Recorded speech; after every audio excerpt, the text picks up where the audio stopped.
પ્રત્યેક શુદ્ધાત્મ દ્રવ્યને નમસ્કાર. પરમ કૃપાળુ દેવું પ્રણીત વચનામૃતજી ક્રમાંક 960, હાથનોંધ 1:32. ગઈકાલે આપણે યથાશક્તિ વિચારણા કરી. હાથનોંધ 1:31 એમાં છેલ્લી લોડ લીટી કે કાંઈક ગૃહ વ્યવહાર શાંત કરી પરિગ્રહ આદિથી કાર્યથી નિવૃત્ત થવું, અપ્રમત્ત ગુણસ્થાન પર્યંત પહોંચવું અને કેવળ ભૂમિકાનું સહજ પરિણામી ધ્યાન ડેશ કરીને મૂકી દીધું. અને તે જ પવિત્ર દિને, પવિત્ર તિથિએ, પવિત્ર સ્થળ માદરે વતન જન્મભૂમ કાશી વવાણિયા તીર્થ, અને ત્યાં કૃપાળદેવ અત્યારે સ્થિતિ છે, બિરાજમાન છે. અને ત્યાંથી આ પદ લખાયું છે, આ પત્ર લખાયું છે, એટલે કે હાથનોંધ રૂપે મુકાયું છે. એ 31મી હાથનોંધ જે ગઈકાલે યથાશક્તિ વિચાર કરી તેમાં કે જે જૈન દર્શન કે વિતરાગ વાણી કે એનો દિગ્વિજય કરવાનો હોય, જૈન ધર્મ તો છે જ અનાદિકાળથી છે, વિતરાગ ધર્મનો પુનરુદ્ધાર કરવાનો હોય, એને પ્રકાશમાં લાવવાનો હોય, પ્રભાવના કરવાની હોય, એનો ઉદ્યોત પ્રદ્યોત કેમ થાય એ જે કરવાનું હોય, એવી જ બધી વિચારણા સાથે, ભૂમિકા સાથે આખી જ હાથનોંધ મૂકી દીધી. એમાં આપણને લાગ્યું. અને ત્યાર પછી હવે આગળ જઈએ કે કેવી રીતે કરવું. તો કે દશા થઈ ગઈ છે, ગૃહ વ્યવહાર કંઈક શાંત કરી દેવો, પરિગ્રહ વગેરેથી પણ બિલકુલ નિવૃત્ત થઈ જવું, અને 7મા અપ્રમત્ત ગુણસ્થાન પર્યંત પહોંચી જવું, અને કેવળ ભૂમિકાનું જે 13મે ગુણસ્થાન કે સહજ પરિણામી ધ્યાન હોય છે ત્યાં સુધી પહોંચી જવું. અને પછી ડેશ કરીને લીટી કરીને મૂકી દીધું છે કે એવી દશા તો છે. ગઈકાલે ચકાસ્યું, તાવી જોયું. એ હાથનોંધ લખ્યા પછી તરત જ ફાગણ વદ 12 ભૌમ વિક્રમ સંવત 1953 શ્રી વવાણિયા તીર્થ અને આ હાથનોંધ લખાઈ છે. એટલે કે તારીખ 30/3/1897 પ્રસ્તુત પરમ પવિત્ર પદ આપણને મળ્યું છે, જેમાં કૃપાળદેવે પોતાની દશા એ સ્વ આત્મવૃત્તાંત સ્વકલમે જેમ છે તેમ લખી દીધેલો છે. તે વિચારવાનો પ્રયાસ કરીએ. શરૂઆત જ મૂકી, પહેલો જ શબ્દ મૂક્યો, ધન્ય રે દિવસ આ અહો, જાગીરે શાંતિ અપૂર્વ રે, 10 વર્ષે રે ધારા ઉલ્લસી, મટ્યો ઉદય કર્મનો ગર્વ રે, ધન્ય રે દિવસ આ અહો. ધન્ય શું? તો કે કૃતાર્થ, કૃતકૃત્ય. જે કરવાનું છે તે હેતુ સરી ગયો, જે પ્રયોજન માટે આ માનવદેહ મળ્યો હોય તો તે થઈ ગયું છે, કલ્યાણ થઈ ચૂક્યું છે. એ ધન્ય છે. આત્મા નામનું ધન, આત્મદ્રવ્ય, એ આત્મલક્ષ્મી જે કહો તે આત્મદ્રવ્ય, આત્મધન, આત્મલક્ષ્મી, શુભલક્ષ્મી, પવિત્ર લક્ષ્મી એ પામી ગયા છે. ધન પ્રત્યે જઈ આવ્યા કે ધનને લઈ આવ્યા. આત્માનું ધન પોતાની પાસે જ હતું, પણ હવે પ્રાપ્તિ છે. ભાન, જ્ઞાન, પ્રાપ્તિ બધું છે અને ધન્ય થઈ ગયા છે. એટલે લખે છે કે ધન્ય રે દિવસ આ અહો. એમાં અત્યાર સુધી નહોતી એમ નથી, એ હતી જ, પણ એની કંઈક ઉત્તરોત્તર દશા વધતા વધતા અપૂર્વતા લાગી છે, કોઈક અપૂર્વ શાંતિનું વેદન છે અને લખાઈ ગયું છે, સરી પડ્યું છે કે ધન્ય રે દિવસ આ અહો. એટલે અત્યાર સુધીની સાધના તો હતી જ, આરાધના હતી, સેવના હતી, ઉપાસના હતી. હવે પોતે આત્મા થઈને બેઠા હોઈને લખી દે છે કે આ કોઈક ધન્ય દિવસ છે, ધન્ય પળ હોય છે તેમ ધન્ય દિવસ છે કે અમને આટલી શાંતિ લાગે છે. અહો લખ્યું છે, આ અહો. એટલે અત્યારે જે છે તે અહો, અહોહો, આશ્ચર્ય, આનંદ, અહો સારું, અહો ઘણું. આ ઘણી શાંતિ વેદાઈ છે, આ ઘણી રીતે અપૂર્વતા લાગે છે, અને ઘણું આશ્ચર્ય, ઘણું આનંદ અને ઘણું સારું થયું છે. પાછું શાંતિ થઈ લખ્યું નથી, ઉદ્ભવી લખ્યું નથી, પ્રાપ્તિ નથી. જાગી રે શાંતિ અપૂર્વ રે. આ જાગી શું? તો કે જગમગાટ છે, જાગી ગયા છે, જીવોને બીજાને જગાડી શકે તેવી શાંતિ પ્રગટી ગઈ છે. એટલે જાગી રે શાંતિ. પોતે તો જાગેલા જ હતા. સૂતેલાને જગાડવો સહેલો છે, જાગતાને જગાડવો અઘરો છે. તો પોતે જાગેલા છે, જાગી ગયા છે. બીજા સુષુપ્ત ચેતન છે એને જાગૃત કરવા માટે લખ્યું કે જાગી રે શાંતિ અપૂર્વ રે. વિચાર થાય કે જગમગ શું? તો કે જાગી. જગ, જગ શું? તો કે મગ એટલે કલ્યાણ, અને જગ એટલે જ્ઞાન, જ્ઞાન અને સુખ. જ્ઞાન અને સુખ ભેગા જ જાય, જ્ઞાન અને આનંદ ભેગા જ જાય. જે જ્ઞાનીને સુખ હોય છે તે સ્વભાવનું સુખ છે, જ્ઞાનનું સુખ છે, બીજું તો કંઈ નથી રહ્યું. જે શુદ્ધ જ્ઞાનને આશ્રય જ નિરાબાદ સુખ રહ્યું છે, બહુ શરૂઆતના પત્રમાં લખી દીધું છે, એ જાગી છે. અને પાછી શાંતિ લખી, તો શાંતિ શું કહેવાય? તો કે 486માં પત્રમાં લખ્યું, સુયગડાંગજી સૂત્રની સાક્ષીએ લખ્યું કે શાંતિ એટલે કે બધા વિભાવ પરિણામથી થાકવું, નિવૃત્ત થવું, અને તેને સર્વધર્મનો આધાર કયો છે. જેમ કોઈ પણ જીવને પૃથ્વીનો આધાર છે, ધરતીમાંનો આધાર છે, એવી રીતે સર્વ પ્રકારના કલ્યાણનો આધાર પૃથ્વીની પેઠે શાંતિ છે. એટલે શાંતિ સર્વ ધર્મનો આધાર. અને એ તો કૃપાળુદેવી કહે છે અમને જાગી ગઈ છે એટલે અમે ધર્મ સ્વરૂપ થઈ ગયા છીએ, ધર્મ મૂર્તિ છીએ. એ તો એક બોલવા પૂરતું રહ્યું, પણ અદ્ભુત વેદન થઈ ગયું છે, એનું નામ શાંતિ છે. પાછી અપૂર્વ છે, આજ સુધીની શાંતિ હતી એના કરતાં પણ પૂર્વે નહોતી એવી શાંતિનું વેદન થયું. એટલે ધન્ય રે દિવસ છે. એ કેવી શાંતિ હોય તો કે વિભાવ પરિણતિનો તો ત્યાગ છે. વિભાવ તો છે નહીં, સ્વભાવનું સુખ તો પહેલાંય હતું, પરંતુ અહીંયા શાંતિ એટલે સાંત્વન રૂપે લાગે કે જગતના જીવોને અમે સાંત્વન આપી શકીએ તેમ છે, શાંત પાડી શકીએ એમ છીએ. અથવા તો સત પ્રગટ્યું છે એટલે હવે અમે સંતની રીતે, આચાર્યની રીતે કરી શકીએ તેમ છીએ, અર્યંતની અદાથી હવે કરી શકીએ એમ છીએ. એ શાંતિનો અર્થ છે. જગતના જીવોને, સંસારી જીવોને સાંત્વન આપવા માટે છે. બીજું શાંતિ એટલે પ્રશમન. અમારા વિષય કશાયનું વિરેચન થઈ ગયું, ઉપશમન થઈ ગયું, અરે પ્રશમન થઈ ગયું છે. એટલે અમે આ શાંતિ અનુભવી શકીએ છીએ. જે બોજ કે વજન હોય એ મૂકી દઈએ છીએ, અથવા કોઈ આપણી પાસેથી લઈ લઈએ, તરત જ હળવા ફૂલ થઈ જઈએ. આ તો પોતે જ પોતાનો સત્પુરુષાર્થ કર્યો અને કહે છે કે કશાયનું ઉપશમન, વિષયનું શમન થઈ ગયું. પછી શાંતિ એટલે આપણે શાંત છે, કેમ બોલતા નથી તો કે મૌન છે. અંતરવાચા બહિર્વાચાનો ત્યાગ છે. હવે શું બોલવા જેવું જ રહ્યું છે, હવે શું કહેવા જેવું રહ્યું છે, કોઈના પરમાર્થ સિવાયનો દેહ પણ ગમતો નથી એમ કરીને કહી દે છે કે પરમાર્થ મૌન સેવીએ છીએ. અને એવી દશા આવે છે, આત્માની અદ્ભુત દશા થતાં પહેલાં એવી ચોક્કસ દશા કોઈ પણ જીવને ગમે તે સમય આવે છે કે હવે કાંઈ બોલવું ગમે નહીં, અથવા તો કાંઈ બોલવા જેવું રહ્યું નથી, કે અતિશય પ્રેરણાએ કરીને પ્રાપ્ત અને છતાં વાણી મૌનપણાને પામે છે. એટલે કે બોલી શકાતું નથી. મન મસ્ત હુઆ તબ ક્યાં બોલે એવી દશા આવી ગઈ છે, સહજ સમાધિ થઈ ગઈ છે. એટલે એ પણ શાંતિ થઈ ગઈ છે. પછી સૌભાગ્ય, સદભાગ્ય હતું પણ આ અમારું આત્માનું સદભાગ્ય છે. પાંચે ઉત્તરનું થયું સમાધાન સર્વાંગ. પછી સમજવું મોક્ષ ઉપાય તો ઉદય સદભાગ્ય. એ સદભાગ્ય મોક્ષ છે, મોક્ષનો ઉપાય છે. અરે અમે જ મોક્ષનો સ્વરૂપ છીએ અને અમે મોક્ષનો ઉપાય બતાવી શકીએ છીએ, જે 6 પદના પત્રની દેશનામાં મૂકી દીધા છે તેમ. એટલે એ પણ અહીંયા અર્થ થાય છે. અને શાંતિ એટલે દોષનું નિવારણ છે. જે કંઈ આજ સુધીના દોષ હતા એ દોષથી રહિત, અષ્ટાદશ દૂષણ રહિત, સર્વજ્ઞતા, વિતરાગતા, આપતતાના પંથે છીએ. એટલે હવે કોઈ દોષ રાખવો નથી, એવી શાંતિ છે. અને એવી શાંતિ જાગી છે, ધર્મનું મૂળ જાગી ઉઠ્યું છે.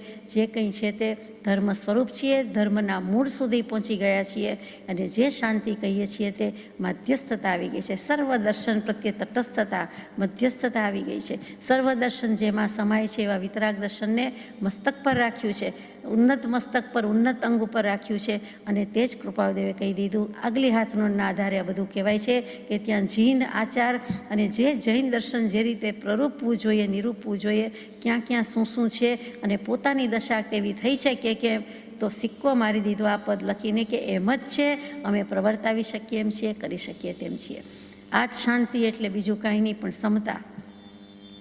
એ જ સમતામાં રમતા રાજેશ્વર દીઠા નહીં દેશાંતરમાં. આવો ગૃહાશ્રમી, આવો યોગાશ્રમી, આવો પુરુષ ક્યારે થાય તો કે હજારો વર્ષે થાય. અને તે તેમણે પ્રગટાવ્યું છે. અને અમને અશાંતિમાં, કોલાહલમાં પણ અમને નિરવતા છે, નિઃશબ્દતા છે, મૌન છે, શાંતિ જ છે.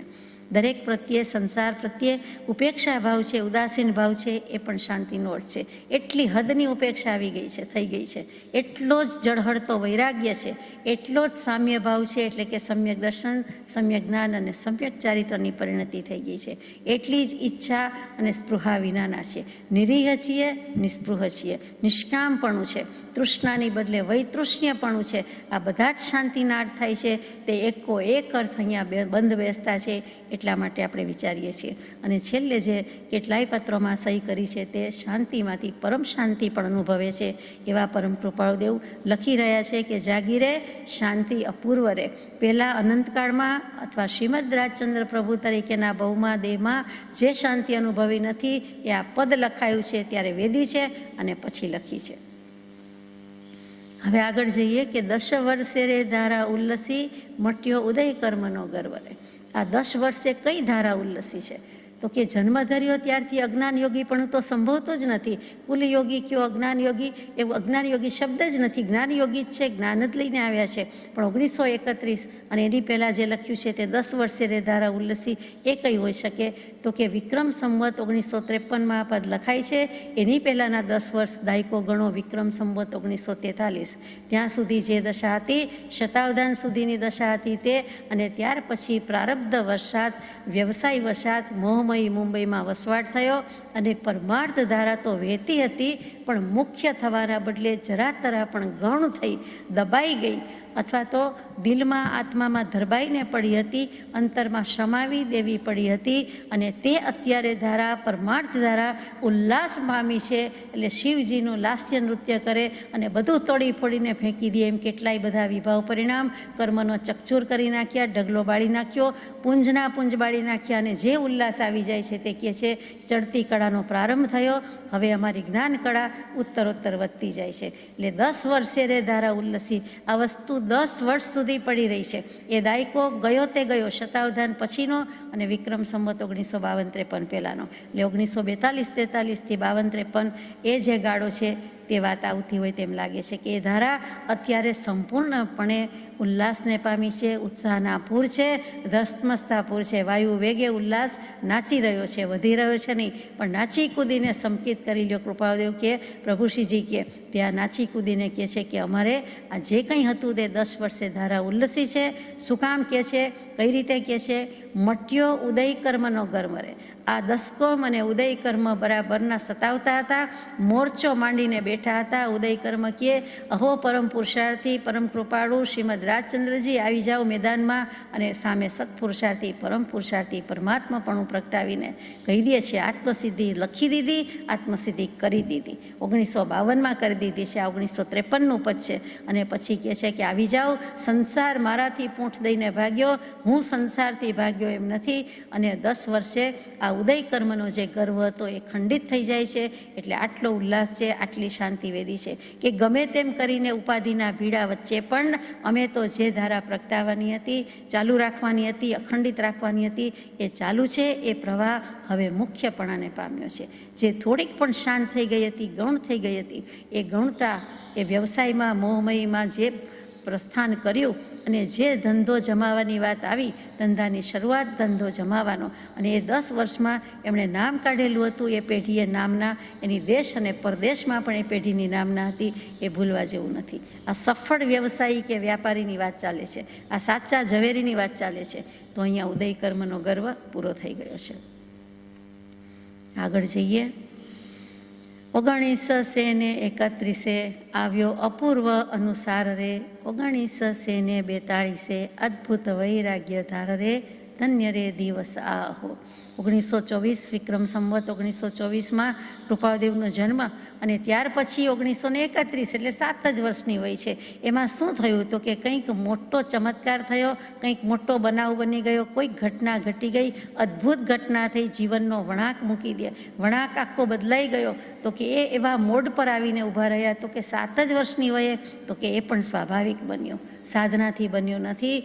અમી ચંદલે હેતથી રોજ રોજ સંભાળ, એ પરમ પાડોશી અને વયોવૃદ્ધ એક પાડોશી અમીચંદ કાકાનું અવસાન થતાં એમને ઉહાપો થયો કે આ દેહ શું, શબ શું, મૃત્યુ શું, મરણ શું.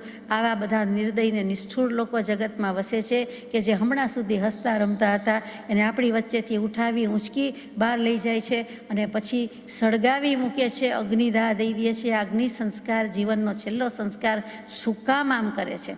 આ શા માટે થવું જોઈએ? જન્મે તેનો નાશ, નામ તેનો નાશ, આત્મા તો અજર અમર અવિનાશી છે. પણ આ અગ્નિ સંસ્કાર જોઈને એમ થઈ ગયું, હૃદય ખડભડી ઉઠ્યું. જેમ ગૌતમ બુદ્ધને 4 દુઃખી ઘટના જોઈને લાગી આવ્યું અને 4 આર્ય સત્યની ભેટ આપતા ગયા, તેમ કૃપાદેવને પણ એ વખતે લાગ્યું જગતને આપવાનું પછી છે, પોતે પોતાને દઈ દીધું. પોતાનો પ્રભાવ પહેલો પોતાના પર પડ્યો. અહો આ જ આત્માનું સ્થિતિ થાય છે, દેહની સ્થિતિ આવી થઈ જાય છે. સ્વરૂપ આમ જ છે, આત્મા તો અવ્યાવત સ્થિરતાવાળો છે, પરંતુ આ દેહને બાળી નાખે છે. લોકો કેવા નિર્દય નિષ્ઠુર છે. જન્મ અને મરણ શું પૂછે છે કે ગુજરી જવું એટલે શું, એ 6-7 વર્ષનો બાળક પૂછે છે. બાળ રાજ ભગવાન પૂછે છે. સંતોષ થતો નથી, સમાધાન થતો નથી. થયું પોતાને પોતાનાથી સમાધાન થયું. ત્યાં 1931 આવ્યો અપૂર્વ અનુસાર એ ઉત્કટ ઉહાપોના અંતે 1 નહીં, 2 નહીં, 5 નહીં, 9 નહીં, પણ 900 ભવનું જાતિ સ્મૃતિ જ્ઞાન એમને ત્યારે પ્રગટી ગયું. એ બાવળના વૃક્ષની ઉપરથી જુએ છે કે અગ્નિ સંસ્કાર દેવાય છે, અને એ અંધકારમાંથી એ અગ્નિ છે એમ પોતાના પણ કેટલાક કર્મનો અગ્નિ ભસ્મીભૂત થઈ ગયો, અને સાથે સાથે તરત જ પડદો હટી જતા, આવરણ હટી જતા એમને દિવ્ય પ્રકાશ લાદ્યો. એ 900 ભવનું જાતિસ્મરણ જ્ઞાન થઈ ગયું. આ અપૂર્વ અનુસાર છે, અપૂર્વ પ્રસાદ છે. પોતાનો પોતાને પ્રસાદ છે. પ્રાસાદમાં ઘરમાં રહેતા હોવા છતાં ગૃહાવસ્થામાં 7 વર્ષનો બાળક, અને તેમ છતાં પણ કામ કાઢી જાય છે. અનુસાર એટલે આપણે સામાન્ય રીતે અકોર્ડિંગ ટુ કહીએ છીએ તે, કે અકોર્ડિંગલી કહીએ છીએ. એવી જ રીતે એના પ્રમાણે આ અપૂર્વ શાંતિ જાગી છે. એના પ્રમાણમાં, એના મૂળમાં, એના કારણમાં શું હતું તો કે જાતિસ્મરણ જ્ઞાન પણ હતું. અને એ ખોટું નથી, એ વિચારવા જેવું છે કે જેમ તેમ નથી. અનુસાર શબ્દ જ મજાનો છે. એમાં લગભગ ડિક્શનરીમાં શબ્દનો અર્થ મળે એવું નથી, કેમ કે પરમાત્માની શૈલી છે. પરમાત્માના શ્રી મુખેથી લખાયેલો, શ્રી કલમે લખાયેલો શબ્દ છે. આ અનુસાર અન્વેષણ કર્યું, ગવેષણા કરી, પોતે પોતાનો આત્માને ખોજ કરી નાખી. ખોવાયેલો જડી ગયો કે આ ભવમાં આ પ્રમાણે કર્યું છે, અને આ બધી દશા કેવી હતી, અને છતાં કોઈને ક્યાંય સ્પષ્ટ કર્યું નથી, વર્ણન કર્યું નથી. એકદમ જ સ્પષ્ટપણે મૂકી દીધું છે. જેમ છે તેમ કહી દીધું છે. ક્યાંય વાર્તા વૃત્તાંત કહ્યું નથી, ક્યાંય કંઈ બતાવ્યું નથી, કોઈ લખી બતાવ્યું નથી. કોઈક મુમુક્ષુએ પૂછ્યું ત્યારે મુંબઈના ભુલેશ્વરના મંદિરમાં કે અસદ ભાષણનો દોષ ન લાગે એટલે કહે છે કે અહો, આ પડદો હટી ગયો છે અને અમને 900 ભવનું જ્ઞાન છે. સાચી વાત છે. નેપાળના રાજકુમાર હતા એમ જ્યારે કહે છે, વૈજનાથ નામના યોગીને દેખાઈ આવ્યું તો કહે છે, તો તે પણ કહે છે કે હા, ઉત્તર હિન્દમાં વિચરતા હતા, એમણે અસત્ય કહ્યું નથી. જે કહ્યું છે તે સાચું કહ્યું છે, પરંતુ પોતેની કોઈ ડિટેલ્સમાં જતા નથી. એવા ભગવાન, એવા પરમ કૃપાળુ દેવ. આજે ગવેષણા, અન્વેષણ અને નિરીક્ષણના અંતે જે લાદ્યું, એટલે કે જે અપૂર્વ શાંતિ અને અનુરૂપ જ અપૂર્વ સંસ્કાર પ્રાપ્ત થયો, અને એ પ્રાપ્ત અધિકાર છે, એ પોતાનો પ્રિવિલેજ છે, વિશિષ્ટ અધિકાર છે. આવ્યો અપૂર્વ અનુસાર રે, કેમ કે પૂર્વ ભવોમાં શાંતિપૂર્વક સમાધિ મરણ થયું હોય, દેહ છૂટ્યો હોય તો જ આવું બની શકે, બાકી બની શકે નહીં. એટલા માટે અહીંયા રાખીએ કે આવ્યો અપૂર્વ અનુસાર રે, એટલે જાતિસ્મરણ જ્ઞાનનો નિર્દેશ કર્યો છે. ત્યાર પછી શું થયું? તરત જ 1942 અદ્ભુત વૈરાગ્ય ધાર રે. અહીંયા 31 અને પછી 42, તો કે એટલા 11 વર્ષ સુધી શુકનવંતો આંકડો. પછી કાંઈ વૈરાગ્ય જતો રહ્યો નથી, પણ વૈરાગ્યની ધારા વૃદ્ધિમાન થતી ચાલી, એટલે કે વધતી ચાલી છે. કેવો વૈરાગ્ય છે? તો કે મોક્ષમાળા વખતે જે 16 વર્ષે જે રામચંદ્રજીને વૈરાગ્ય હતો, યોગ વાસિષ્ઠ સારમાં મૂક્યું, મહારામાયણમાં મૂક્યું, તેવો જ વૈરાગ્ય, બલકે તેથી વિશેષ કેવો હોય તો વાંધો નથી. કૃપાદેવ કહે છે કે અમને તેવો વૈરાગ્ય હતો. રામચંદ્રજી પણ સિદ્ધ થયા, ભગવાન થયા. એક ભગવાન બીજા ભગવાનનો વિનય રાખે છે, એનાથી વિશેષ વૈરાગ્ય એમ લખતા નથી, એમ કહેતા નથી. પણ જુએ છે, જાણે છે, અનુભવે છે, સમજે છે કે પોતાને કેટલો વૈરાગ્ય છે. તો એ રામચંદ્રજી જેટલો વૈરાગ્ય. અને ત્યાર પછી શું? તો કે 900 ભવના જ્ઞાનમાંથી 900 ભવનું જાતિસ્મરણ જ્ઞાન, એને કારણે જે પૂર્વ સંસ્કાર જાગૃત થઈ ઉઠે, તો જે જ્ઞાનીને જ્ઞાન દશા હોવાથી એને આ બધું પચાવી જાય છે, જીરવી જાય છે. એટલે અદ્ભુત વૈરાગ્યની ધારા રહી શકે છે, વધતી ચાલે છે. ધસમસતા વેગે, વાયુ વેગે મોક્ષ માર્ગ ભણી પ્રયાણ કરે છે. સંસાર પ્રત્યેથી નિર્વેદ છે અને મોક્ષ પ્રત્યે સંવેગ છે. વેગીલો ઘોડો, તેજીલો ઘોડો છે, અને એવી રીતે વૈરાગ્યની ધારા આગળ જતી જાય છે. એ 1942 સુધીની વાત લખી. અદ્ભુત વૈરાગ્ય છે. પછી શતાવધાન પણ આવી ગયા, અને ત્યાર પછી એ પ્રસિદ્ધિની ટોચ પર એમને એવું લાગે છે કે હું દોષિત થઈ જઈશ, વધારે દોષિત થઈ જઈશ, એટલે એને ફગાવી દીધું છે. આપણે જાણીએ છીએ એ કીર્તિની ટોચ પર હતા, તેમ છતાં પ્રસિદ્ધિનો મોહ નહોતો, મૂકી દીધું. એવી જ રીતે છેલ્લા ભવના જાણે ભોગાવલી કર્મ હોય, અને એકમાંથી બે થવું પડ્યું તો થવું પડ્યું, પણ મોહમયીનો રસ્તો લેવો પડ્યો. પિતાશ્રીનું ઋણ ફેડવાની વાત હતી, પણ વૈરાગ્યની ધારા તો એટલી જ હતી, પણ ઉપયોગ પહેલામાં દેવો પડે છે, એ ભગવાનને લાગી આવ્યું છે. વૈરાગ્ય વિરાગતા, એ વિરાગતા જ વિતરાગતામાં પલોટાઈ જાય છે. વૈરાગ્ય છે, જ્યારે જ્ઞાન સાથે વૈરાગ્ય છે ત્યારે એનું બીજું નામ જ વિતરાગતા છે. અહીંયા જ ભગવાનને વિતરાગતા છે, વિતરાગ દશા છે, તો પછી આગળ વિતરાગતા સંપૂર્ણ વિતરાગતાને પામે છે. નહીં તો કેવી રીતે થાય? વૈરાગ્ય એટલે વિતરાગતાનું પહેલું કારણ કે પહેલું પગથિયું એમ કહેવું, એના કરતાં જ્ઞાન સાથેનો વૈરાગ્ય છે, ત્યાગ વૈરાગ્ય સાથેનું જ્ઞાન છે, એટલા માટે ત્યાં જ એમને વિતરાગતા છે. આગળ જઈએ. 19 ને 47 સમકિત શુદ્ધ પ્રકાશ્યુરે શુદ્ધ અનુભવ વધતી દશા નિજ સ્વરૂપ અવભાસ્યુરે. 1947 પાછી બીજી ઘટના ઘટે છે. અદ્ભુત વસ્તુ બને છે. શું થાય છે? તો કે અપૂર્વ શાંતિ, અપૂર્વ વૈરાગ્ય, અને એ બધાનું પરિણામ તો કે સમ્યક દર્શન તો હતું જ, સમ્યક જ્ઞાન તો હતું જ, અને સ્વરૂપાચરણ ચારિત્ર પણ હતું. પણ હવે તો કે હવે એવું કંઈક થયું કે સમ્યક દર્શન વિશુદ્ધિની ભાવના ભાવતું ભાવતું થતું શુદ્ધ થઈ ગયું. શુદ્ધ પ્રકાશ્યું છે, એટલે કે શુદ્ધમાં હવે અશુદ્ધિની વાત આવતી જ નથી. શુદ્ધ કહેતા પૂર્ણ અને શુદ્ધ કહેતા પૂર્ણ શુદ્ધ. અહીંયા પૂર્ણ અપૂર્ણની વાત બોલવી પણ ઠીક લાગતી નથી, કેમ કે શુદ્ધ જ શબ્દ લખ્યો છે. તો જ્યારે જીવને ક્ષાયિક સમ્યક દર્શન થાય છે ત્યારે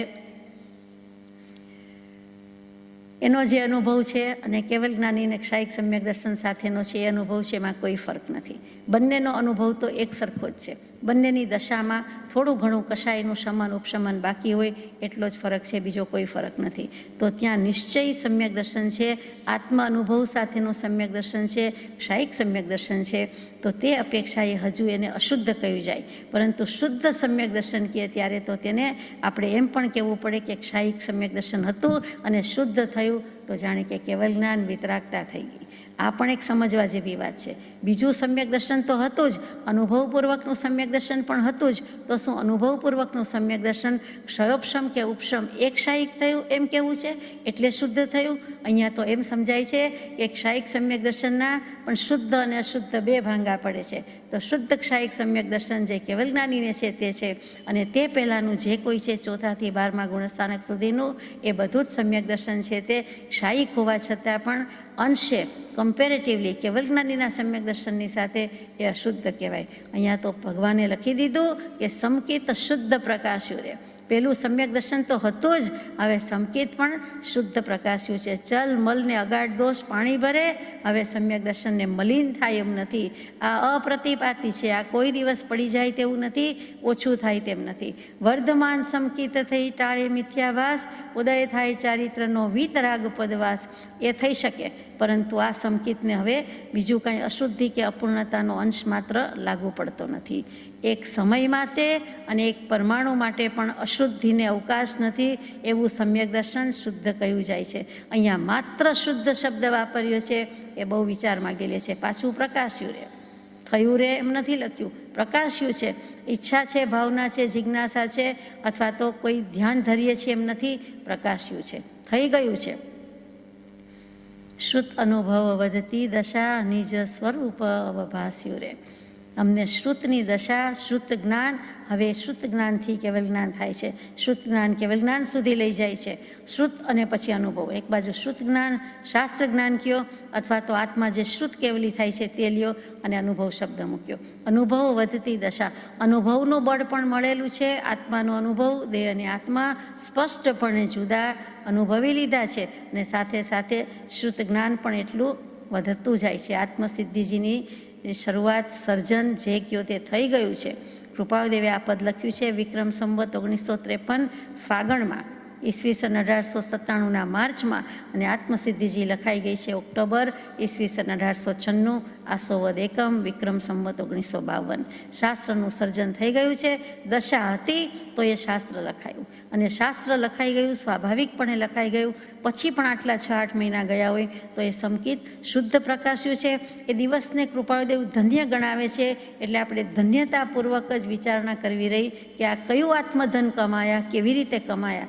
તો મને તો એવું સમજાય કે એક સમય માત્ર કે એક પરમાણુ માત્ર પણ હવે અશુદ્ધિને કોઈ જાણે અવકાશ નથી. શ્રુત અને અનુભવ બંનેની દશા વધતી જાય છે. વિચરે ઉદય પ્રયોગ, અને એની પહેલાં સત્પુરુષના લક્ષણમાં કહીએ છીએ કે અપૂર્વ વાણી પરમશ્રુત. એ અપૂર્વ વાણી ને પરમશ્રુત શું છે? તો કે ચારે ચાર દ્રવ્યાનુયોગ હોય કે ચારે ચાર અનુયોગ હોય, સમસ્ત દ્વાદશાંગી લાવો કે સમસ્ત શ્રુત કેવલ્યને જે શ્રુત જ્ઞાન દેખાય છે, જણાય છે તેવું જ્ઞાન, તો કે આમાં જળાહળા થાય છે. એટલે નિજ સ્વરૂપ અવભાવ સૂર્ય, અમારામાં એટલું જ શ્રુત જ્ઞાન છે, અમારામાં એટલો જ અનુભવ છે, એમ કરીને કહી દેતા હોય અવભાસ્યુ રે. હવે શેનું ભાસ થયું? તો કે અવભાસ્યુ રે. અવભાસ્યું, ભા પ્રકાશવું, ભા જ્ઞાન થવું, અવ એટલે જેમ છે તેમ, સ્વસમય અને સ્વરૂપ મર્યાદા પ્રમાણે યથાવત ભાસ્યું છે, એઝ ઇટ ઇઝ ભાસ્યું છે, રિયલ ભાસ્યું છે, પ્રકાશ્યું છે. નિજ સ્વરૂપ અવભાસ્યું રે. હતું તો ખરું જ, દર્શન પણ થયું હતું, જ્ઞાન પણ થયું હતું, ભાસ્યું પણ હતું. અહીંયા તો કૃપાળદેવે અવભાસ્યું લખીને હદ કરી દીધી છે. કેવો શબ્દ પ્રયોગ કર્યો છે! આ નિજ સ્વરૂપ અવભાસ્યું રે. આ 1947ની ધન્ય સાલ, જે ધ્યાનસ્થ મુદ્રાનું ચિત્રપટજી આપણને બધાને એટલું જ અપીલિંગ લાગે છે. એમાંથી ધ્યાનના કિરણકીઓ, પ્રકાશના કિરણકીઓ જાણે કે ફૂટ થતા હોય, ફૂટતા હોય, ઉગતા હોય અને સામે ફેંકાતા હોય એવી એ મુદ્રા છે. અને તે આ સમયની મુદ્રા છે. એ પરમ પૂજ્ય શ્રી અંબાલાલભાઈએ તેમને જેમ છે તેમ, એ ડ્રોઈંગ પણ સુંદર હતું. અંબાલાલભાઈની ઘણી કળા, એમાં આ કળા પણ હતી અને એવું દોરી દીધેલું હતું. અને એ જ ભાવ એમાં લાવી શક્યા છે, આવી શક્યા છે, એ વિચારવા જેવું છે. આગળ જઈએ કે આટલી દશા થયા પછી શું થયું? ત્યાં આવ્યો રે ઉદય કારમો, પરિગ્રહ કાર્ય પ્રપંચ રે. જેમ જેમ તે હડસેલીએ, તેમ વધે ન ઘટે એક રંચરે. વિક્રમ સંવત 1952, 2 જેઠ મહિના હતા, એટલે બીજો જેઠ અને બેસતો મહિનો સુદ એકમ. અને તે દિવસે ભાગીદારીમાંથી પરમ કૃપાળુદેવ સાઇન કરે છે, છૂટા થાય છે. બધાની ઘણી વિનવણી છે, પરંતુ નિવૃત્ત થાય છે. આ બધો જ વહીવટ છે તે નાના ભાઈ, જે કાંઈ મનસુખભાઈ નામ છે તે એમના નામે કરી દીધો છે. એ વખતની વાત છે કે ઉદય કારમો આવ્યો, પરિગ્રહ કાર્ય પ્રપંચ રે. જેમ જેમ તે હડસેલીએ, તેમ વધે ન ઘટે ક્રંચ રે. એટલો બધો પરિગ્રહ કાર્ય એટલે પ્રપંચ કીધો છે, એટલે વિસ્તાર, માયા કપટ નહીં. બિઝનેસ એના પથારા વધ્યા, બાકી માયા કપટ વધ્યા નથી. પ્રપંચ અહીંયા કહ્યું છે. તો એ વિસ્તાર વધ્યો છે. 1માંથી 2માંથી 5માંથી 7માંથી પેઢીની નામના કામના વધી ગઈ છે. અને પોતે અને રેવાશંકરભાઈ 2 જણની ભાગીદારી હતી. અને સાથે સાથે ત્રીજા વડોદરાવાળા માકુભાઈ એટલે કે માણેકલાલભાઈ ગેલાભાઈ ઝવેરી, એ ત્રણેયની ભાગીદારી સાથે સંયુક્તપણે આરાધન કર્યું, સાધના કરી. કોની? તો કે વ્યવસાયની, ઝવેરાતની કરી. અને ઝવેરાત એટલે સમ્યક દર્શન, સમ્યક જ્ઞાન, સમ્યક ચારિત્રની કરી. બીજાને જે લાભ થયો તે દ્રવ્યનો થયો, પોતાને તો આત્મિક લાભ થયો છે. અને તે જ ખરા અર્થમાં ઝવેરી છે. એમને પરિગ્રહ કાર્ય ગમતું નથી. દસકામાં તો નામના થઈ ગઈ હતી. અને એ જે હતો ત્યાં ઉદય કારમો આવ્યો. એમને થાય છે કે મારે હવે કરવું જ નથી. એમણે સાઇન કરી દીધી, હું છૂટો થાઉં છું, નિવૃત્ત થાઉં છું. પહેલેથી કહી દીધેલું, પૂછી દીધેલું. તેમ છતાં પત્રમાં લખે છે, માણેકલાલભાઈ લખે છે કે સહચારીપણાના પ્રતિબંધ વિના સહચારીપણે ચાલુ રહેવું પડે તો કેમ? અને ચાલુ રહેવું પડ્યું છે. કૃપાળુદેવ પાસે હા પડાવી છે કે તમે સહચારી એટલે અહીંયા પાર્ટનર, ભાગીદાર, તમે સહચારીપણા તરીકે ચાલુ જ રહ્યો, ચાલુ જ છો, એમ જ છે. પણ તમને જે એને હિસાબે પ્રતિબંધ લાગે છે, કામ કરવું પડે છે, એમાંથી અમે તમને મુક્તિ આપીએ છીએ. એટલે કે તમને એ પ્રતિબંધપણે રહેવાની જરૂર નથી. તમને કોઈ બંધન નથી, તમને કોઈ પ્રતિબંધ નથી. અને તેમ છતાં ભગવાનને, કૃપાળુદેવને ચાલુ રાખવું પડ્યું છે. એ પણ એક વિચારવા જેવી વાત છે. જેમ જેમ હડસેલો એટલે સૌરાષ્ટ્રનો શબ્દ ધક્કો મારી દે છે, પાડી દે છે કે નથી જોઈતો ધંધો, નથી જોઈતી પ્રવૃત્તિ, તેમ વધે છે ન ઘટે કરંચરે. એક સેજ માત્ર પણ, લેશ માત્ર કે જરાક જીરીક પણ ઘટતું નથી, એમ કૃપાળુદેવ કહી દે છે. અને તે બહુ જ લાગી આવેલું છે. આપણે ઘણા બધા પત્રોમાં મનોમંથન વાંચેલું છે, વિચારેલું છે, યથાશક્તિ સમજવાનો પ્રયાસ કર્યો છે. બાકી તો જે વેદે તે વેદે, જે જાણે તે જાણે, ઘાયલ કી ગત ઘાયલ જાણે. આપણને ખબર પડે નહીં જ્ઞાનીની દશા કેવી છે. પણ એવી ભીડમાં પણ, ભાન ભૂલાવે તેવી ભીડમાં, તો કે ભાન ભૂલાવે તેવી ભીડે જાગ્રત શ્રી ગુરુરાજ જોને, બીજા રામ સમાતે માનું સારે સૌના કાજ જોને. પરમ પૂજ્ય બ્રહ્મચારીજી અંજલિ આપી છે અને નિર્દોષ નર શ્રી રામની સાથે સરખાવ્યા છે કે જેવો રામચંદ્રજીનો વૈરાગ્ય એ રામ ભગવાનનો ને આ આત્મરામ ભગવાનનો રાજ ભગવાનના વૈરાગ્યમાં કોઈ ફેર નથી. આ ભાન ભૂલાવે તેવી ભીડ છે. આ ભીડો જુદો જ છે, ફાંસલામાં ફસાયેલા છે અને તેમ છતાં પોતે અલિપ્ત છે. શ્રી કૃષ્ણજી અર્જુનને કહે છે કે યુદ્ધ લડો, કહો પાર્થને કહો ચડાવે બાણ, અને એ અર્જુનનો વિષાદ યોગ નીકળી જાય છે અને એને બાણ ચલાવવું પડે છે. અહીંયા ભગવાનને પણ પરેચ્છાન ઉચ્ચારી છે અને એ રીતે બીજાના માટે કરવું પડ્યું છે. પોતે તો તદ્દન અસંગ, અલિપ્ત, નિર્લેપ જ છે, પણ લાગી ઘણું આવ્યું છે એ વેદના આમાં રજૂ થઈ છે. ઉદય કારમો લખ્યું છે. કારમો કેવો કહેવાય તો કે ચીસ પાડી ઉઠીએ, ચિત્કારી ઉઠીએ, વસમામાં વસમો, વિષમમાં વિષમ, અને એવો ઉદય આવ્યો છે. આકરો વૈરાગ્ય અને સામે કારમો ઉદય, એટલે બંને સામસામા પડ્યા છે અને ભગવાન એમાંથી નીકળી જાય છે. જેમ ગ્રંથિ ભેદ વખતે બધા જ આવે છે રાગ દ્વેષના લૂંટારા, અને જે પથિક નીકળ્યો છે કેટલાક તો દૂરથી જ લૂંટારા જોઈને ભાગી જાય છે, પોબારા ગણી જાય છે, કેટલાક ઊભા રહે છે, કેટલાકની સ્થિતિ એવી ને એવી રહે છે. અને કૃપાળુદેવ ફાઇટ આપી છે, બરાબરનો ઝઘડો કર્યો છે અને દેહ સામે પડ્યા હોય તેમ આ બધી પ્રવૃત્તિ સામે પડ્યા છે. અને ગ્રંથિ ભેદનો તો સવાલ જ નથી, આગળ જ આવી ગયો કે સમકિત શુદ્ધ પ્રકાશ સૂર્ય. પાંચમી દૃષ્ટિ તો ક્યારની આવી ગઈ, ગ્રંથિ ભેદ તો ક્યારનો થઈ ગયો. ગ્રંથિ ભેદ થયો એ તો નિશંક વાત છે, ત્રણેય કાળમાં સત્ય વાત છે. એવા બધા તો ટંકોત્કીર્ણ વચનથી પત્રમાં મૂકી દીધેલું છે. તો આગળ જઈએ કે હવે આ પરિગ્રહના ભીડામાંથી છૂટે છે, કેવા પૂરતા છૂટ્યા છે, ઓન પેપર છૂટ્યા છે, પણ છૂટી શક્યા નથી. તમારું દિગ્દર્શન, તમારું માર્ગદર્શન, અને તમે હોય તો સારું, તમારી નામના વગેરે વગેરે. અને ખરેખર વ્યાપારિકોને બિઝનેસ સ્કિલ જે કહેવાય તે કૃપાદેવની અદ્ભુત હતી. એટલા માટે એટલી નામ કામ જે કયો તે નેમ ફેમ મળ્યા છે, એમને નીકળી જવું છે. હંમેશા જહા લાહો તહા લોહો, જેમ લાભ થાય તેમ તેમ વધારે લોભ જાગે જ જાગે.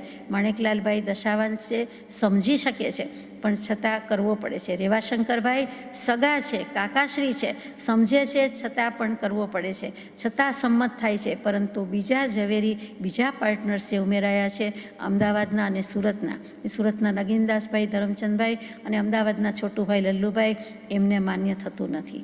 અને પછી સારી રીતે કહે છે કે તમને કોઈ પ્રતિબંધ નહીં, પણ તમારે આટલું માર્ગદર્શનની જરૂર છે. અને ભગવાનને ખરેખર વિક્રમ સંવત 1953 પછી પણ સંભાળવું પડ્યું છે. એ આપણને પણ દુઃખ લાગે છે, તો કૃપાળુદેવને તો એ વેદવું પડ્યું છે. આગળ જઈએ.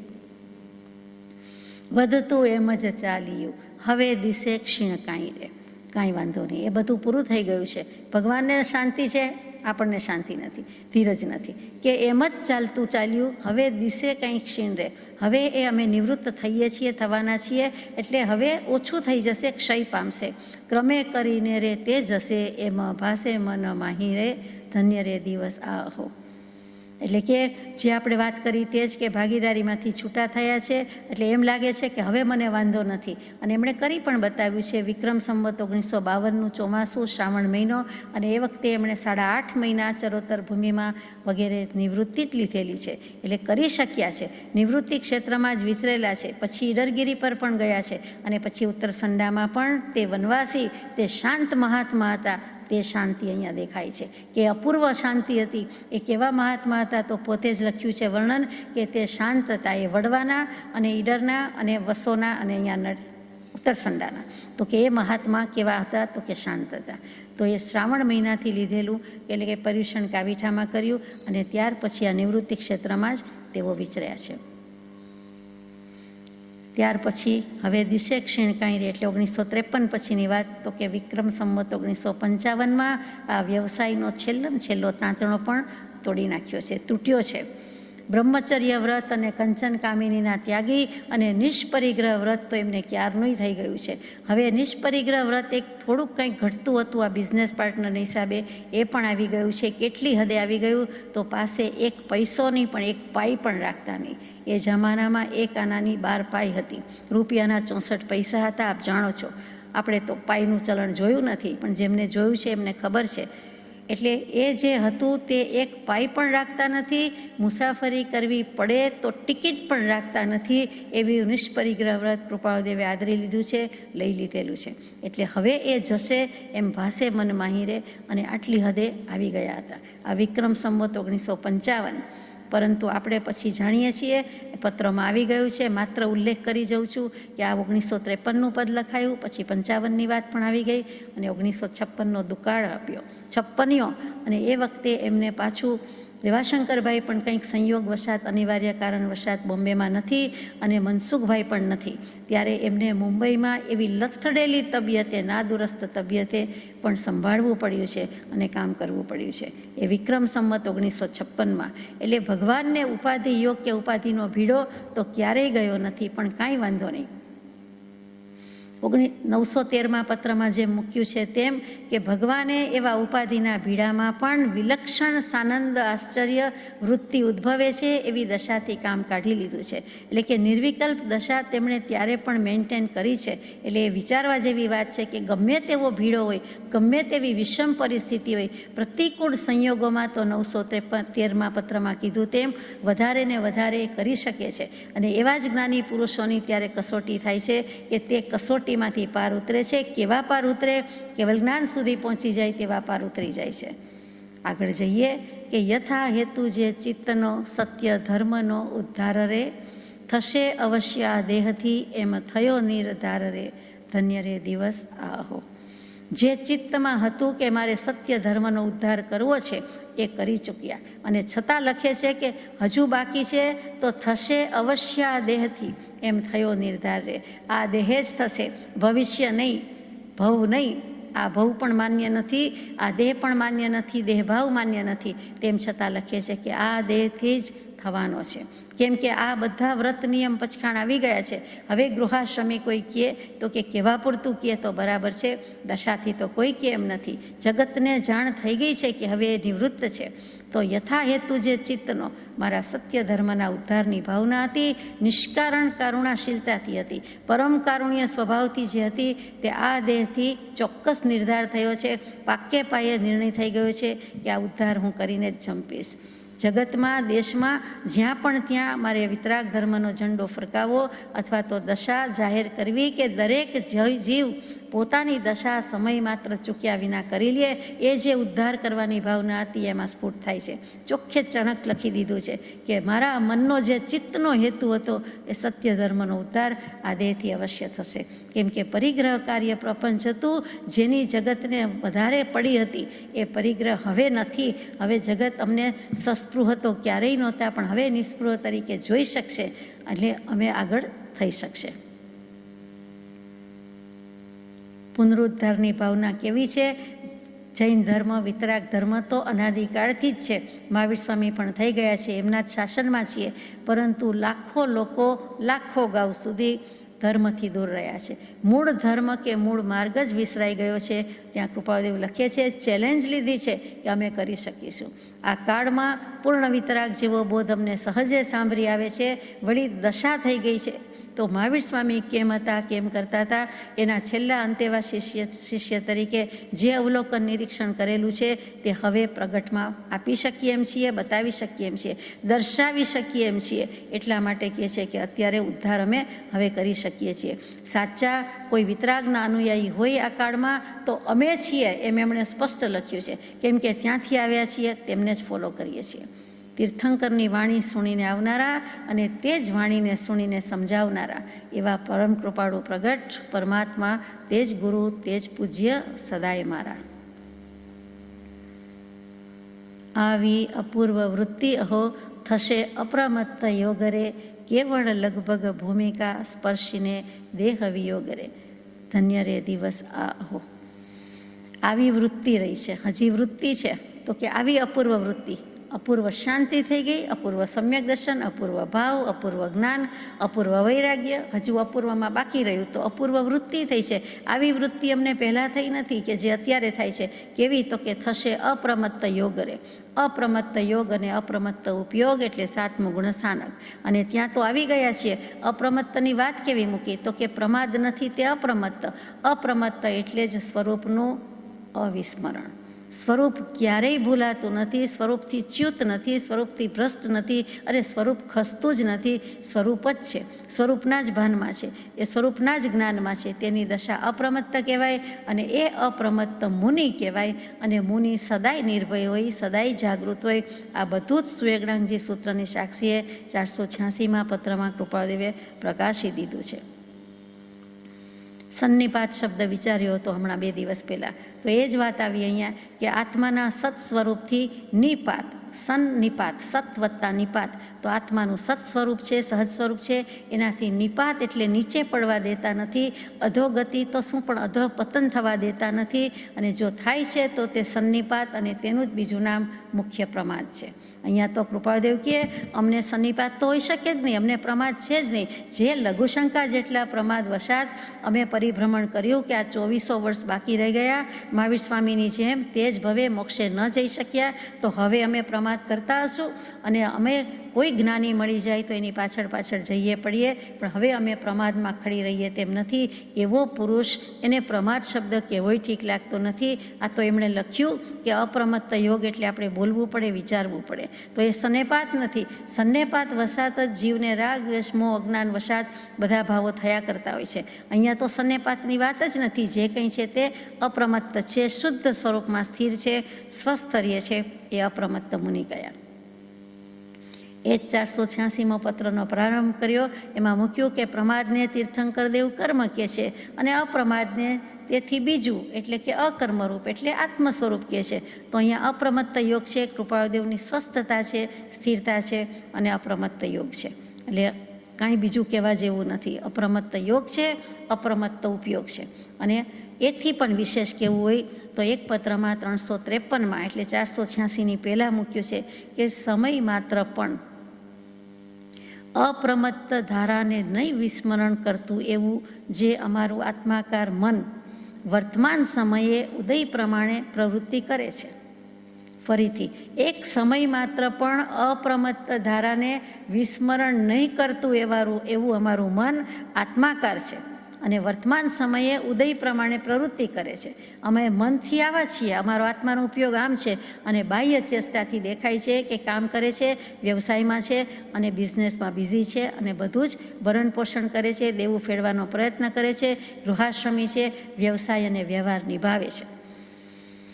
પછી એ જ પત્રમાં આગળ કહે છે કે એવો ઉદય છે એ પ્રમાણે પ્રવૃત્તિ કરીએ છીએ, એ વિશે પ્રીતિ નથી, અપ્રીતિ નથી, બેય નથી, સમતા છે, બેલેન્સ છે, કરવા યોગ્ય પણ એમ જ છે. એમ કરીને પત્ર પૂરો થાય છે. આપણને બોધ આપી દીધો, સદબોધ આપી દીધો કે વસ્તુ સ્વરૂપ આમ જ છે. આત્માની દશા તો આવી જ છે, પણ સમતા રાખવી પડે. સમતા એના સિદ્ધાંત વિના ચાલે તેવું જ નથી. એની વિશે પ્રીતિ નથી કે આ કરવું પડે છે, એવી અપ્રીતિ પણ નથી.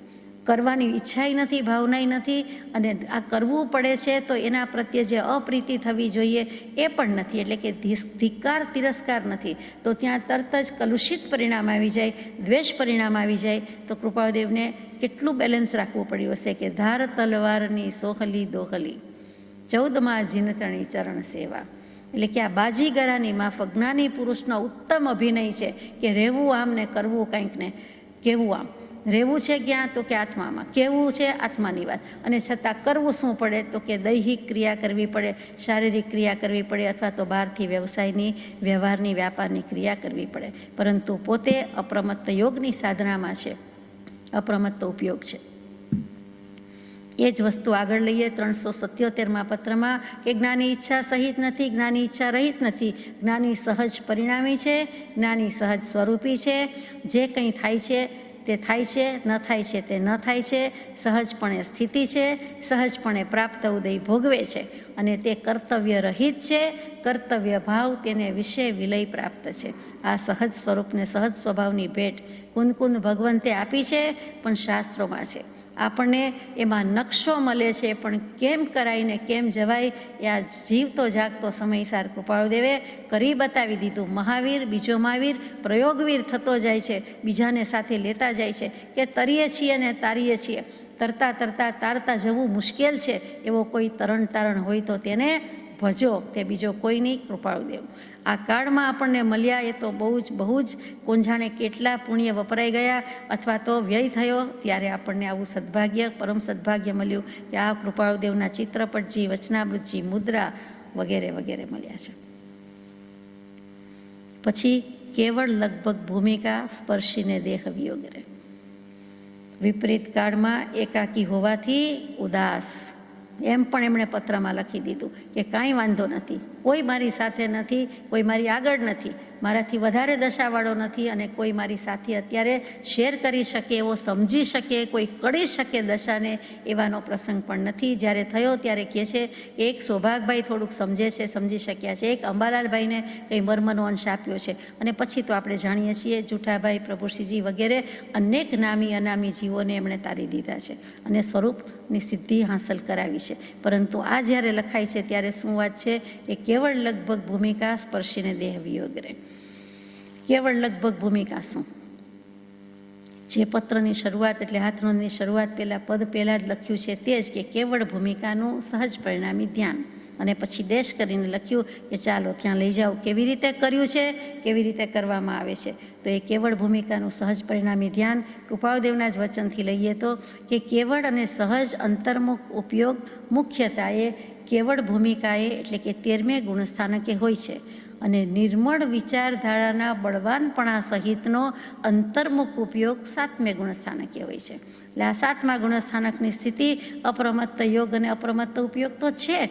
એટલે હવે એ જ અપ્રમત્તતા, એ જ નિર્વિકલ્પતા 13મા ગુણસ્થાનકની કેવલ જ્ઞાનીની નિર્વિકલ્પતા સુધી અમને લઈ જશે. અહીંયા એકમાંથી જ્યાં હોઈએ ત્યાંથી ગુણસ્થાનકમાંથી એકમાંથી ચોથાની વાત હતી, ચોથાની વાત તો ક્યારની પૂરી થઈ ગઈ, 7માની વાત આવીને ઊભી રહી ગઈ અને ગુણસ્થાનકની પરિપાટીને ક્રમ પણ રેકોર્ડ બ્રેક થઈ જાય છે, તોડી નાખે છે. તો કે 7માની વાત 7માંથી સીધે શ્રેણી માંડે, છેલ્લે 7માના અંતે સાતિશય અપ્રમત્ત શ્રેણી માંડે, 8માંથી 12મે 13મે કેવલ ભૂમિકા. એનું ધ્યાન ધરીએ છીએ. કોઈ વ્યક્તિ કોઈ વસ્તુનું ધ્યાન ક્યારે ધરી શકે? તો કે જે વસ્તુ હાંસલ કરવી છે એને ધરે, અને ધ્યાન ધરે એટલે જે વસ્તુ પ્રાપ્ત થઈ છે, અનુભૂતિ થઈ છે એને જ સમયને, સ્વાદને વાગોળતા એ જ ભાવને, એ જ સ્વભાવના ભાવને આગળ લઈ જતા એને નિર્વાહ કરે, મેન્ટેન કરે, તેને આપણે એમ કહીએ કે ધ્યાન ધર્યું છે. તો કેવળ ભૂમિકા અથવા તો અંતર્મુખ ઉપયોગ થઈ ગયો હોય, અપ્રમત્ત દશા થઈ ગઈ હોય, એને નિર્વાહ કરતાં એટલે ત્યારે દશા હોય તો એ ધ્યાન ધરી શકે એમ છે, નહીંતર શેનું ધ્યાન ધરે? એટલે પોતે એ સ્થિતિમાં મુકાઈ ગયા હોય. જેમ આપણે કહીએ કે આ જગ્યાએ આ વસ્તુ જે જમ્યા હતા એવો સ્વાદ ક્યારેય કોઈનો આવ્યો નથી, એટલે એ વસ્તુનું ધ્યાન ધરીએ છીએ, એ વસ્તુ ખાધી છે એટલે ખબર છે, આરોગી છે. પછી એ વસ્તુનું ધ્યાન તો કે હવે બીજી વાર મળે તો ખબર પડી જાય, પછી બીજી વાર મળે અને પછી એમ કહીએ કે હો આ એ જ વસ્તુ છે, એવો જ બિલકુલ સ્વાદ છે, આ જ વસ્તુ હું કહેતો હતો એમ જે કહે છે એ ધ્યાન ધર્યું છે. તો અપ્રમત્ત દશા એમનેમ થઈ નથી. અપ્રમત્ત દશા, અપ્રમત્ત યોગ, અપ્રમત્ત ઉપયોગ અને પછી કેવળ લગભગ ભૂમિકા સ્પર્શીને દેહ વિયોગ રહે. પછી અમારે દેહનો વિયોગ થવાનો હશે તો થશે, ત્યાં સુધી જીવવાના છીએ, આ કરીને જવાના છીએ, કરેંગે યા મરેંગે. આ સત્પુરુષાર્થ, આ અદમ્ય પુરુષાર્થ, આ પ્રચંડ પુરુષાર્થ. એટલે ત્યાં 7મે ગુણસ્થાનકની વાત અને એ જ ધારાને આગળ વહાવે છે, લઈ જાય છે. કેવી ધારા? નિર્મળ વિચારધારાના બળવાનપણા સહિત અંતર્મુખ ઉપયોગ અને એ નિર્ગ્રંથનો ઉપયોગ, કેવલ અને સહજ અંતર્મુખ ઉપયોગ. તો પોતે જ લખે કે વેશ વૈશ્યનો છે અને દશા તો કે નિર્ગ્રંથની છે, અને એમ રહેવામાં કોટી વિચાર થયા કરે છે. અમને હજારો જાતના નહીં પણ કોટી એટલે કરોડો વિચાર આવે છે, અને કેટલાય કંઈ જાતભાતના કેટલાય પ્રકારના આવે છે કે આત્મા આ વિચારણા ભજે છે, શુદ્ધાત્મ વિચારને ભજે છે, ધ્યાન એનું ધરે છે અને રહેવું આવી રીતે પડે છે, હદ થઈ ગઈ છે એમ કરીને ઘા નાખતા હોય, પોકાર નાખતા હોય તેમ કહી દે છે. આગળ જઈએ. અપ્રમત્ત યોગ અને અપ્રમત્ત ઉપયોગની સાધનામાં નિરંતર પ્રયત્નશીલ અને પરમાણુ માત્રના દોષને સહન ન કરી શકે એવો અસહિષ્ણુ પરમ કૃપાળુ પરમાત્મા. આપણે પરમાત્માને દયાળુ કહીએ પણ નિર્દય પણ કહીએ છીએ કે કામ, ક્રોધ, રાગ, દ્વેષ બધા કશાય અને બધા ભાવોને કેવા કચડી નાખે છે, નાશ કરી નાખે છે. એટલે આપણે અરિહંત કહીએ છીએ. તો એમ જેમ આપણે ત્યાં નિર્દય કહીએ છીએ કે દ્વેષ ભાવ, રાગ દ્વેષ પ્રત્યે નિર્દય છે, કશાય ભાવ પ્રત્યે નિર્દય છે, એવી રીતે અહીંયા પણ ભગવાનને અસહિષ્ણુ કહીએ છીએ. માફ કરે ભગવાન, કેમ કે પોતાનો એક દોષ વીણીને કાઢે છે. એટલે કે પોતાનો દોષ સાંખી શકતા નથી કે મારામાં દોષ છે, નહીં ચાલે. વીણે છે, કેવી રીતે વીણે છે? ખૂણે ખાંચરેથી વીણે છે. કૃપાદેવની વાત ચાલે છે. કેવી રીતે વીણે? તો કે જે કુટજ નામની વનસ્પતિ આવે છે, આપ જાણો છો, કડું પણ કહે છે, કડું કરિયાતું કહે તે, એ કુટજ, એમાંથી જ કડું. તો એ જે કુટજ છે એ શું છે? તો કે એ જો લેવામાં આવે, કોઈ પણ સ્વરૂપે લેવામાં આવે, તો એ ગોળી પેટમાં જાય અને એ ટેબ્લેટ પેટમાં જ્યાં ત્યાં જરા તરા કચરો ચોટ્યો હોય તેને વીણી વીણીને સાફ કરે. એ કચરો કયો, મળ કયો, અશુચિ કયો, દોષ કયો, જે કયો તે. તેવી જ રીતે કૃપાદેવ પણ એવું સેલ્ફ ઇન્ટ્રોસ્પેક્શન જોરદાર છે. પોતાનું આંતરદોષ નિરીક્ષણ કરે છે કે ક્યાં પ્રમાદ થાય છે, અથવા પ્રમાદ તો છે જ નહીં, તો હવે કયો પ્રયત્ન બાકી છે, હવે દશામાં શું ખામી છે, હવે ક્યાં કમી છે, હવે ક્યાં કચાશ છે, એમ વીણી વીણીને ખૂણે ખાંચરેથી કટુજ કળની માફક ખેંચીને આત્મામાંથી એક એક દોષ વિસર્જન કરતા હોય તેમ પાણીમાં પધરાવી દે. પહેલાં સતદેવની આરાધના કરે, ઈષ્ટદેવ દેવીને આરાધે, મૂર્તિ લાવે, પછી ગણેશ વિસર્જન વગેરે, માતાજીનું વિસર્જન વગેરે, પછી એ જ મૂર્તિને પાણીમાં પધરાવી દે. પહેલાં આરાધ્ય હોય એમ આ જે દોષ છે એને વીણે છે, શોધે છે, ખોજે છે, પછી જો હાથમાં લાવે છે, લાગે છે, તો તરત જ ફેંકી દે છે, વિસર્જન કરી દે છે, પધરાવી દે છે, છેવટની વિદાય આપી દે છે, છેલ્લી સલામ આપી દે છે. આ દોષ હવે તું આવતો નહીં, હવે મારી પાસે કામ નથી. અનુક્રમે સંયમ સ્પર્શતોજી પામી ક્ષાયિક ભાવરે પૂજું પદ નિષ્પાપ રે. સિદ્ધાર્થના પદને પૂજું છું, સિદ્ધાર્થના પુત્રના પદના, એટલે મહાવીર સ્વામીના ચરણને પૂજું છું. સંયમના એક પછી એક સોપાન સર કરતા જાય છે અને વેશ લીધા વિના સર કરતા જાય છે. એના તો આપણે એમના કોટી કોટી નમસ્કાર છે. દાદુ દાદુ કહેવું પડે એવું કામકાજ છે કે સમય સમયના નમસ્કાર છે કે આ દશામાં, આ દશા ગૃહસ્થ દશામાં, મોક્ષ દશા, યોગ દશા આવે જ કેવી રીતે, છતાં કરી બતાવ્યું છે. પરમ વિતરાગોએ આત્મસ્થ કરેલું, યથાખ્યાત ચારિત્રથી પ્રગટેલું એવું પરમ અસંગપણું નિરંતર વ્યક્તાવ્યક્તપણે સંભાળું છું. એટલે કે 896માં પત્રમાં આ દશા વળોટ્યા પછી, આ દશા પાર કરી ગયા પછી, નાના નાના દોષ પોતાને જે લાગ્યા હોય તે કાઢ્યા પછી હવે નિર્દોષ અષ્ટાદશ દોષણ રહિત સર્વજ્ઞ દેવ હોય, સતદેવ હોય, વિતરાગ દેવ હોય, તેમ વિતરાગ પરમાત્માની અદાથી લખી રહ્યા છે. જાણે કે સામે ચિતાર હોય અને કોઈ ન્યૂઝ વાંચી જતું હોય, વર્ણન વાંચી જતું હોય, એવા ભાવમાંથી પસાર થતાં થતાં એમ કહેતા લખે છે કે પરમ વિતરાગોએ આત્મસ્થ કરેલું યથાખ્યાત ચારિત્ર અને પાછું એનાથી પ્રગટેલું. યથાખ્યાત ચારિત્ર તો પ્રગટી જાય, એનાથી શું પ્રાપ્ત થાય? તો કે પરમ અસંગપણું એવું નિરંતર વ્યક્તાવ્યક્તપણે સંભાળું છું. નિરંતર સંભાળું છું, સમય માત્રનો અવકાશ નથી અને બીજો પરમાણુ માત્રને સ્પર્શતા નથી અને સંભાળું છું. સમ્યક પ્રકારે યાદ કરું છું એમ નહીં, સ્મૃતિમાં લાવું છું નહીં, સમ્યક પ્રકારે હું એનું પોષણ કરું છું, હું ભરું છું. ભરણ અને પૂરણ એટલે કે હું ભરણ પોષણ કરું છું. કોનું? તો કે મારા જ્ઞાન ઉપયોગ, દર્શન ઉપયોગ વડે આ નિરંતર યથાખ્યાત ચારિત્રથી પ્રગટ્યું છે. આત્માની અસંગતા છે, રાગાદિક ભાવોથી જે અસંગ થયો છે, દોષ રહિત થયો છે, તે હું હવે યાદ કરું છું, ભરણ પોષણ કરું છું. એટલે કે સંભાળું છું, યાદ કરું છું, એટલે ભરણ પોષણના અર્થમાં કેવું છે કે બીજું કાંઈ કરતો નથી, પરંતુ હવે જે છે તેને જ રાખીને બેઠો છું, એનું જ પોષણ કરું છું. નવું કાંઈ લાવવાનું નથી, જૂનું કાંઈ કાઢવાનું નથી. લેવા દેવાની કડાકૂટથી તો ક્યારનાય પરમાત્મા નિવૃત્ત થઈ ગયા છે. એટલે આ રીતે એ યથાખ્યાત ચારિત્રની વાત એમણે નિરંતર શબ્દ વાપરીને અને પછી પાછું કોની સાક્ષી લીધી? તો આ તીર્થંકર દેવની લીધી, બધા પરમ કેવલી જ્ઞાનીની લીધી. પરમ વિતરાગોએ આત્મસ્થ કરેલું, યથાખ્યાત ચારિત્રથી પ્રગટેલું એવું પરમ અસંગ સ્વરૂપ અને નિરંતર હું સંભાળું છું વ્યક્તાવ્યક્તપણે, વ્યક્તપણે અને અવ્યક્તપણે, પ્રગટપણે અને અપ્રગટપણે. જીવોને જાણ થાય કે નહીં? દર્શન ઉપયોગ અને જ્ઞાન ઉપયોગથી. વ્યક્ત છે અને એક અવ્યક્ત છે. દર્શન ઉપયોગ નિરાકાર છે, અવ્યક્ત છે, અને સાકાર છે એ વ્યક્ત છે, જ્ઞાન ઉપયોગ છે. જાણે બે હાથથી સમુદ્ર તરવાની વાત હોય એવી રીતે બે હાથ, બે ભુજા, બે બાહુથી તરી ગયા છે. તો કે સ્વયંભૂ રમણ સમુદ્ર તરવાવાળા, અને આ સ્વયંભૂ રમણ કયો? તો કે મોહ સ્વયંભૂ રમણ સમુદ્ર એ કૃપાદેવ તરી ગયા. અને તરતા તરતા લખે છે, શું લખે છે? બીજી ગાથામાં જઈએ તે પહેલાં આજે અપ્રમત્ત યોગીની વાત કરીએ છીએ કે જે યોગીરાજ બીજાને આનંદઘનજી યોગીરાજ કહે છે, ભર્તૃહરિજીને યોગીન્દ્ર કહે છે, પોતે જ હવે અપ્રમત્ત યોગીશ્વર રાજચંદ્ર થયા છે. એ વધારે શું કહીએ યોગેશ્વર ગુરુરાજના યોગ બળે પલટાય, વિલાસ વિષ કડી કાળનું અમૃતમય થઈ જાય. એટલે જે કરુણાના કરનારા, તારી કરુણાનો કોઈ પાર નથી. આ કડી કાળ છે, ઝેર ભરેલું સંસારનું વૃક્ષ, એમાં વળી કડી કાળ, એમાં વળી આવો ધીટ કાળ, હુંડાવ સર્પિણી કાળ.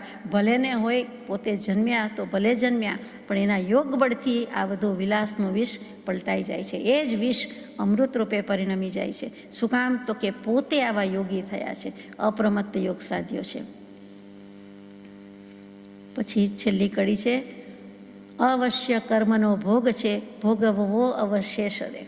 એટલો વિચાર કરીએ કે અવશ્ય કર્મનો ભોગ છે, હજુ કર્મ તો બાકી રહ્યા છે, તો શું કરીએ? તો હવે જવાબ આપવાનો છે કે જે જગમાં લે પાયા નહીં શુરવીર બીજા શ્રી રામ સમા, ધ્રુતિ અચલ ધરી રાજચંદ્ર ગુરુ નિષદિન સેવે સ્વરૂપ રમા. એ સ્વરૂપ લક્ષ્મી, રમા એટલે એ સ્વરૂપ લક્ષ્મીને જ ભજતા હતા એવા રામચંદ્રજી છે. એટલે તેમાં અને રાજચંદ્રજી છે, એને કાંઈ હવે જગમાં લેપાયા નથી. અવશ્ય કર્મનો ભોગ છે, ભલે હોય, દુનિયામાં તો છે જ, આપણી પાસે રહેલી છે કારમણ વર્ગણા, તો શું છે, ભલે હોય અવશ્ય. એને 5 ઇન્દ્રિય અને 6ઠું મન વશ થયા સિવાય, એટલે કે હું આત્મામાં જ રહીને એ દેહનો ભોગ, કર્મનો ભોગ ભોગવી લેવાનો છું. કેવી રીતે ભોગવી લેવાના છે એ આગળ વિચારીએ. તેથી દેહ એક જ ધારીને જાસુ સ્વરૂપ સ્વદેશરે. દેહ એક જ ધારવાની વાત આવી. એટલે મોટા ભાગના જીવોને એમ થાય કે એક દેહ બાકી છે, એક અવતાર બાકી છે, એક ભવ બાકી છે. હવે આપણે વિચારવાનું છે કે એક દેહ, એક ભવ કે એક દેહ કોને બાકી હોય? તો કે 255માં પત્રમાં બહુ વર્ષો પહેલાં જે પુરુષ એમ લખે કે અમે દેહધારી છીએ કે કેમ તે સંભાળીએ ત્યારે માંડ યાદ આવે છે. અમે દેહધારી છીએ કે કેમ, અમારે દેહ છે કે કેમ, તો દૈહિક ક્રિયા ચેષ્ટા કરવાની તો વાત જ ક્યાં આવે? એ પણ અમે સંભાળીએ ત્યારે માંડ જાણીએ છીએ. માંડ મહાપ્રયાસે માંડ જાણીએ છીએ.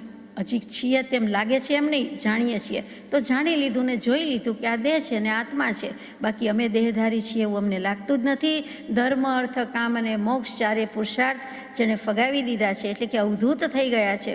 જ્યારે કેવલી કહીએ, અર્યંત કહીએ, પરમાત્મા કહીએ, ત્યારે અવધૂત વિશેષણ કેવું ઠીક લાગતું નથી, તો પણ આપણે કહીએ છીએ. એવા અવધૂત પુરુષને હવે દેહ કેવી રીતે હોય? ધ્રુવ એટલે ધારણ કરવું. અહીંયા ધારવું લખ્યું છે, દેહ એક જ ધરીને લખ્યું નથી. દેહ એક જ ધારીને લખ્યું છે. ધરવું અને ધારવુંમાં ફેર છે. તો ધારવું એટલે ધારણ કરવું. તો કે ઝીણી નજરે ટીકીને જોવું, વિચારવું, એ પણ ધારવું કહેવાય. તો કે અહીંયા ભગવાન ઝીણી નજરે ટીકીને જોઈ રહે છે કે હવે મારા આયુષ્ય કરતાં બીજા કેટલાક કર્મ બાકી રહી જાય છે, ભોગવવાના બાકી રહી જાય છે. અવશ્ય કર્મનો ભોગ છે, તો હો જાય આયુષ્ય થોડું, રાત થોડીને વેશ જાજા, કાંઈ વાંધો નહીં, કેવલી સમુદ્ઘાત કરી નાખીશું. તો કે કેવલી સમુદ્ઘાત કરીને પણ અમે મોક્ષે જતા રહેવાના છીએ. આ ભવમાં કેવલી સમુદ્ઘાત કેમ ન થાય? આત્મપ્રદેશોને બહાર કેમ ન મોકલી શકાય? મને એ પૂછવાની રજા છે, તો હું પૂછું છું કે કેમ ન થાય? તો કે સંઘ્યણ એવું છે. તો કે સંઘ્યણ બાહ્ય રીતે એવું છે, પણ પોતાનું સંઘ્યણ પોતે જ કહ્યું છે કે મારું પહેલું સંઘ્યણ છે, વજ્ર ઋષભ નારાજ સંઘ્યણ અમે ધરાવીએ છીએ. શાસ્ત્રોમાં ભલે વાત ન હોય, પણ અપવાદરૂપ પુરુષ હોય તો કહી શકે છે, કરી શકે છે. તો કે અમે એમ કહીએ છીએ કે અમે એ રીતે કેવલી સમુદ્ઘાતથી મોક્ષે જતા રહેશું, કર્મો ખપાવી દેશું. પછી ધારીને એટલે વિચારીને, અનુમાન કરીને. અનુમાન કયું છે, વિચાર કયો છે? તો કે શુક્લ ધ્યાનની શ્રેણીમાં જે વિચાર આવે છે તે વિચાર કરીને કહીએ છીએ. અમે શાસ્ત્રોક્ત નિયમથી માનીને કહીએ છીએ, શ્રદ્ધીને કહીએ છીએ, કંઈ શાસ્ત્રના નિયમથી પર થઈને કહેતા નથી. એ કેવલી સમુદ્ઘાતનો નિયમ છે, અપવાદ છે, કરી નાખીશું.